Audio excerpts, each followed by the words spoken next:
Hello and welcome to Civilization 6. Yes, the game is finally out. It's October 21st today, and that's the official release date.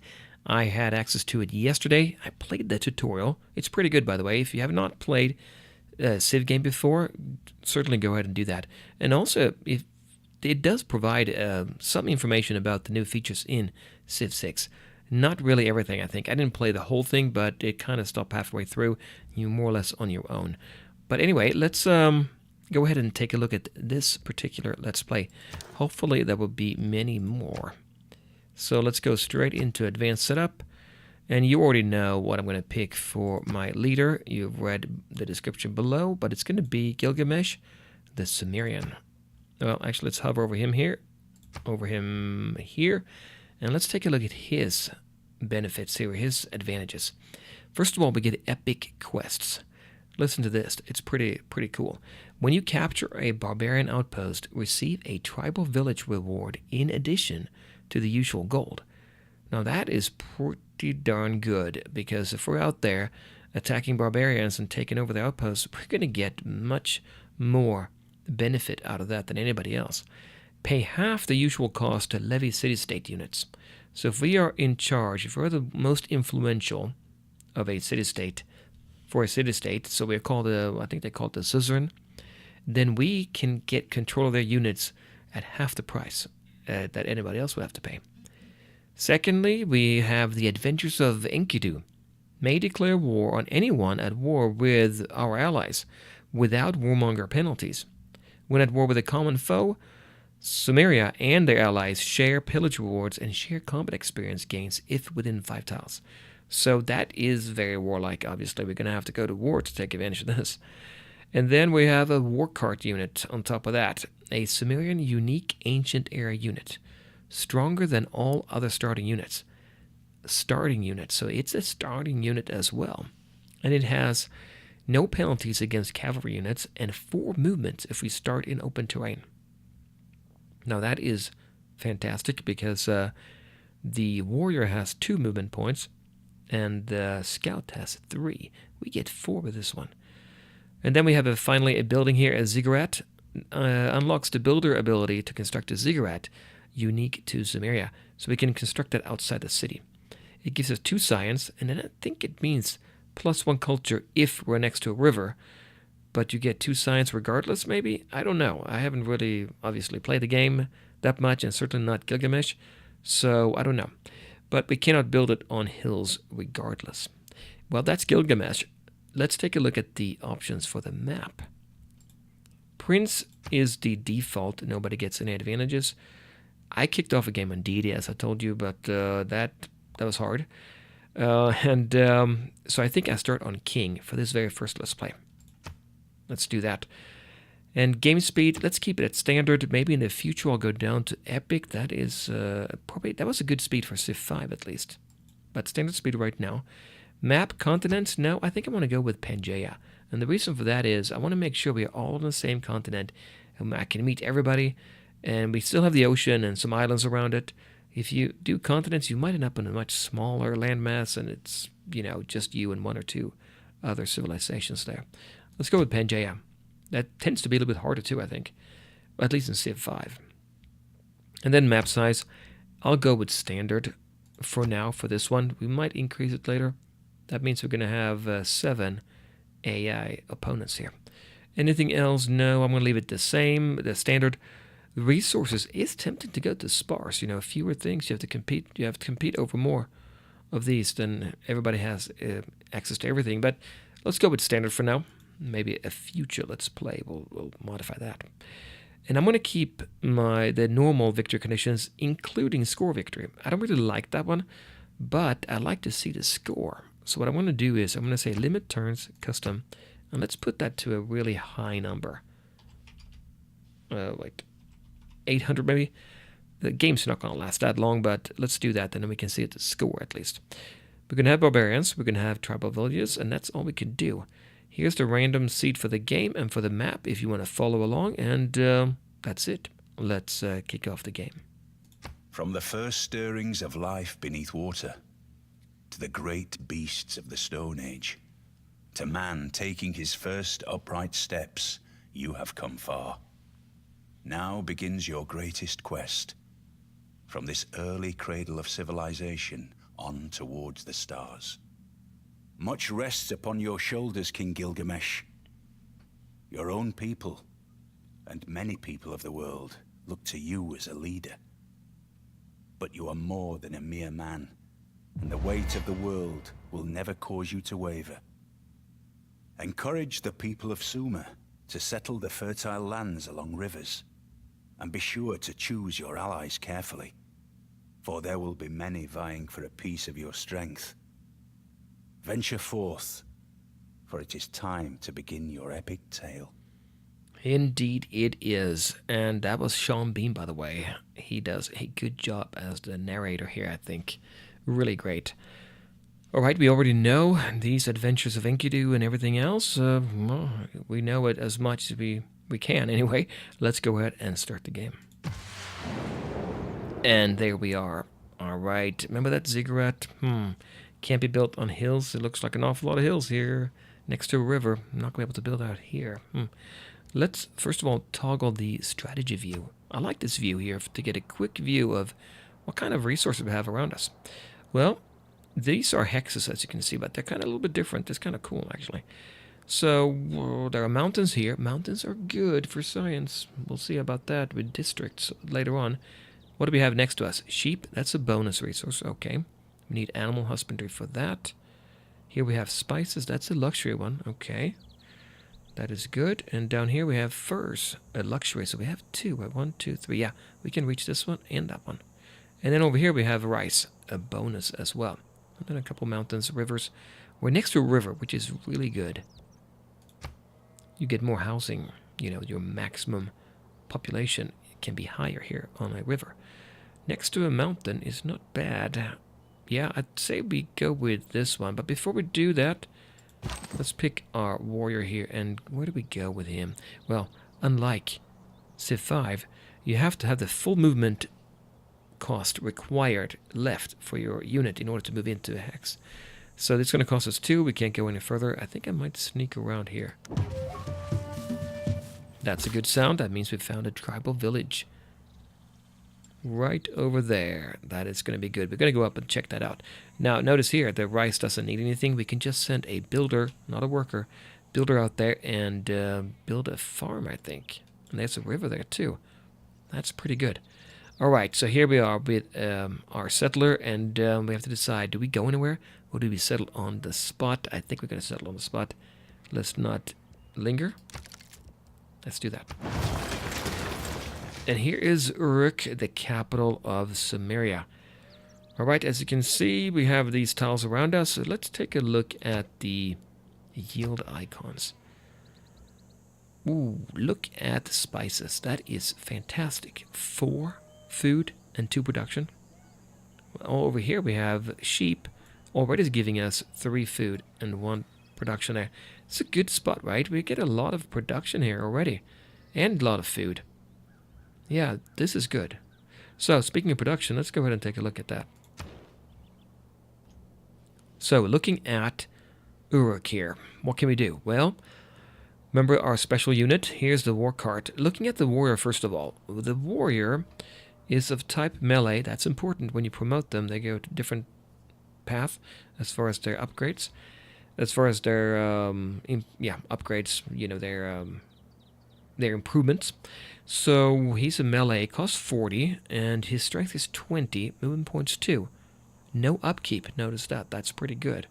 The war cart, on the other hand, is 55 production, quite a bit more, 14 turns versus 10, but no upkeep either, and we have all that good stuff with 4 movement if we start in open terrain, otherwise 3, 30 strength instead of 20, wasn't it? I think so, yeah.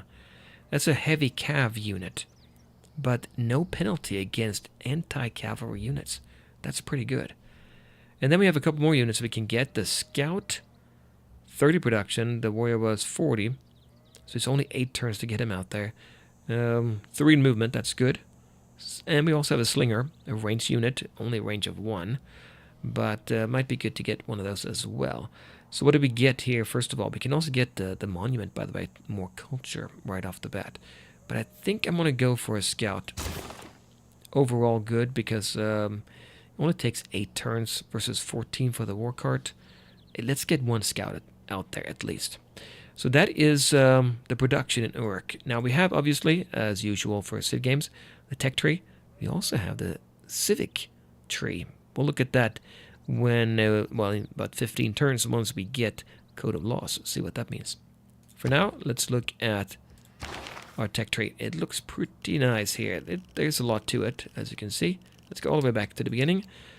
And we can research pottery, animal husbandry, mining, sailing, and astrology. If you notice here, it says boost under all of them except these 3. That means if you do the boost, you get half of the cost of that tech already paid for. So as you can see, there's a lot of stuff here that's interesting. Kill a unit with a slinger. Well, that's pretty good. Remember, we can get a bonus if we kill barbarian outposts. Well, that would be helpful. Kill 3 barbarians here. We see iron there. Yeah, that's good too. If we do these things, we can get a bonus. Since we're not going to attack right away, probably, let's not go down this path right now. I don't think we have anything from a mine or a core anyway. What about the pasture? We do have sheep, right? Yes, we do. +1 production. So that would be good to get right off the bat. Normally in Civ 5, I get the granary. It gives you that extra food. But here, we're starting next to a river. And while it does give us food to speed up the process of getting more population, the extra housing we don't really need right off the bat, I don't think. So maybe I'll go with animal husbandry. That's the pasture. The camp, fur, ivory, deer, or truffle. No, don't really get any of that, but let's go with this one. And that will take us, 9 turns as things stand right now. Now, I do want to look at my citizens and see what we're doing. We are using the right one. 3 food and 1 production. Let's do that and speed up the time here. 5 turns till we get the next population. I'm not going to buy this one. I could. You go over, where's it here? Cost 50 gold. We have 10 right now, making 5.2 every turn. Okay. If you do want to see more information about the city, you can go here. It's not really that much. It looks like a lot, but it's just broken down here. Food and amenities. Amenities taken over from happiness. You don't have happiness anymore. It's all local as far as I understand. So that's good. And because we have 1 extra amenity, we are happy. We get 10% citizen growth and 5% non-food yields. The way you get amenities, I believe, is from, there you go. Improve luxury resources. Okay. So from entertainment, is it the palace? It could be. And then we have housing. Housing limits how large your population can be. We can have 6 there. If we get close to the limit, we're going to get a reduction in the population growth. And we don't want that. So once we get to 5, it's a problem. So once we get to 4, really we need to start thinking about increasing the maximum there. Okay, 9 turns for that. We moved our unit, right? He's over here. Yep. So let's go ahead and move to the next turn. And there we go. As you can see, the city is down there. We'll take a look at that real quick. Here's the culture you get from the city, the food, the production, the science, the faith, and the gold. And as you suspect there, +5 for work tiles. Here we have from the palace, we get 1 culture and so forth. And that all rolls up into the top left corner here for all your cities. And on the left here, underneath there, we have our tech tree, our civics tree, we'll look at that soon, and our great people, which also are different, by the way. All right, unit needs orders. Where do we go? Well, do I want to expand? I think my scout here, 7 turns, is going to go over in this direction. Well, let's circle around here a little bit. It looks like we have an ocean there.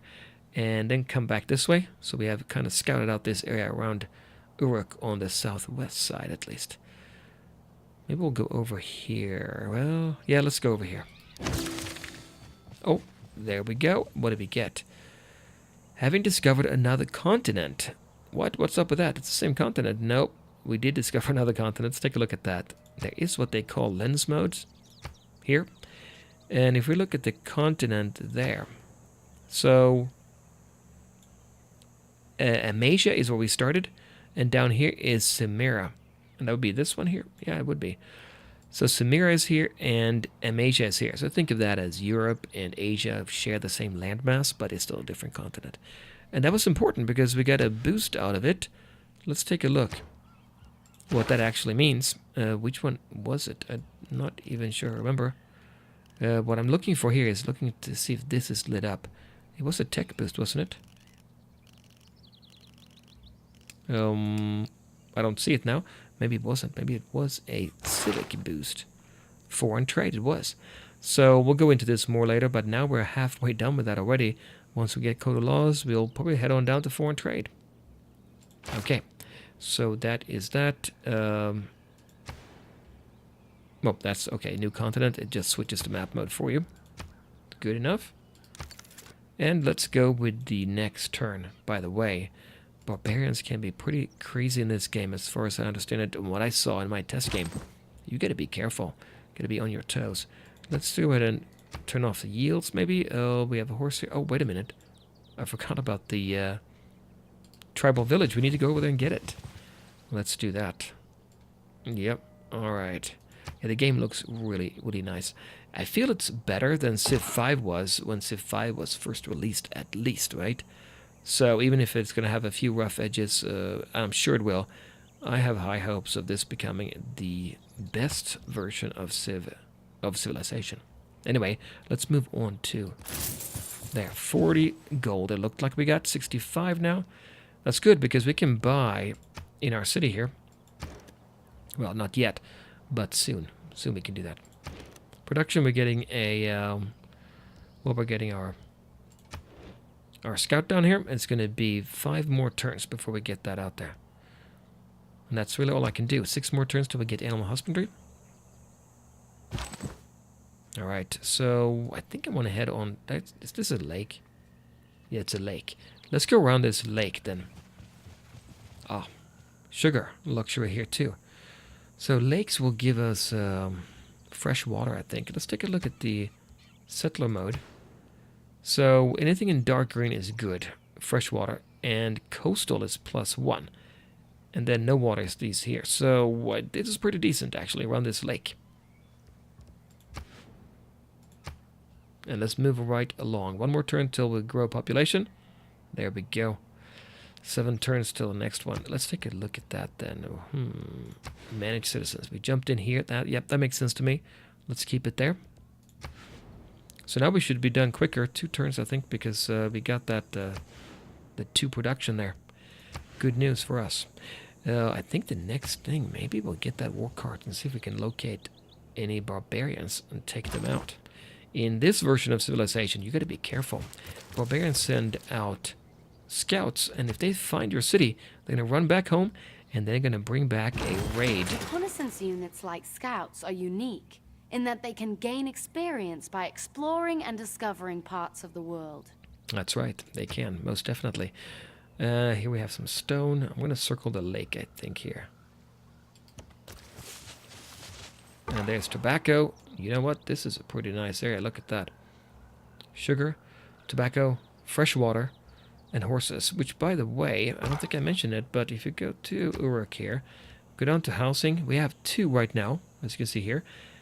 In 3 turns we get to 3, and we can have 6 maximum. So that's something to keep in mind. And amenities +1, and that's something we get from luxury resources. I guess think happiness on that. Religious citizens, we'll have to look into that when we get it. But I do know from before that if you get a pantheon, you get to keep that pantheon throughout the game, actually. So what do we do now? Well, they're recommending a war cart here. It's super good. The slinger has that bonus where you kill a unit with a slinger and you get half archery. So that's tempting too, right? All these things are tempting. Farmer resource, plantation, yeah, it's all good. 3 barbarians. I haven't seen any barbarians yet. We could go for a monument. That gives us more culture. Culture increases our speed in the civics tree. But maybe I'll go for a war cart. Free upkeep, and I want to be ready when barbarians show up. I'm sure they will. So that's 9 turns from now. Which unit needs orders? Scout. Oh, scout is right here. We have 3 movement, but it's expensive to go across. Well, we're going to have to explore this way. Hills, more mountains, river, that's good. And attacking across a river is a negative, so that's a good defensive line. If we have any barbarians coming our way, that's a pretty good defensive location, right? And I'm going to go ahead and circle here and head back home.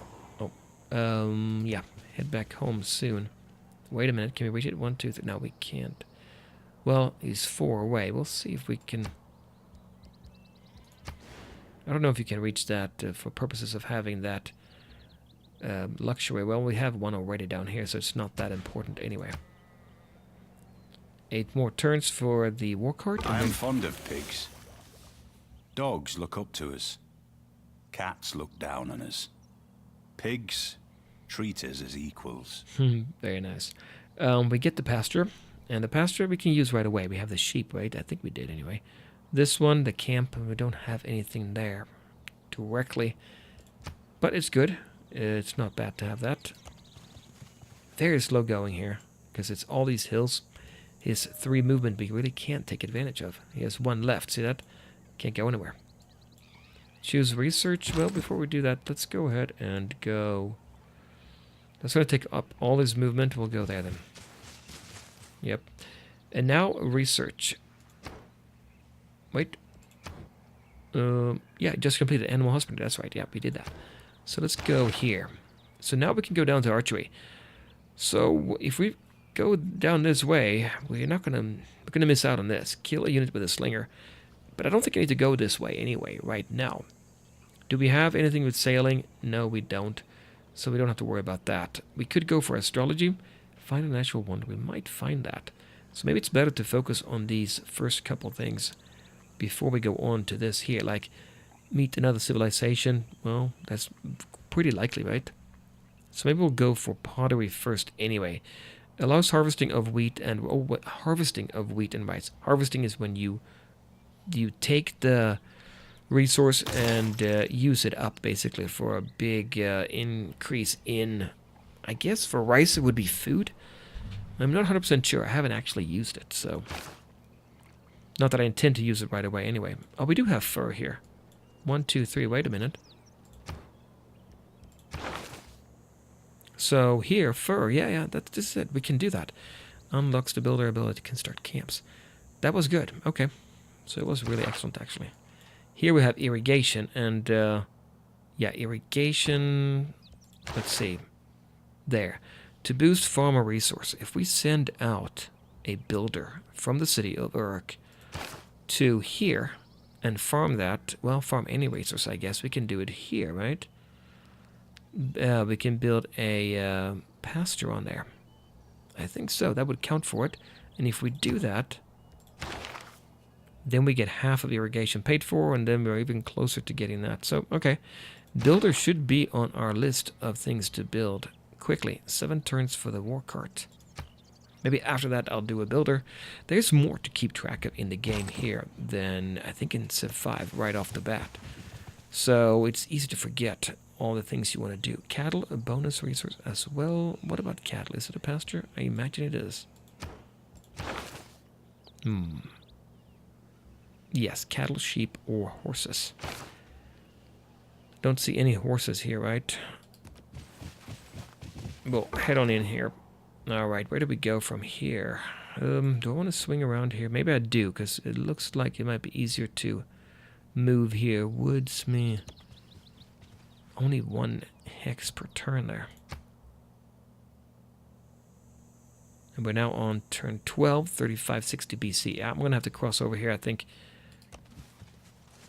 We haven't found any tribal village except that first one, and no city-states either. Well, we're going to go this way, I think. There, yeah.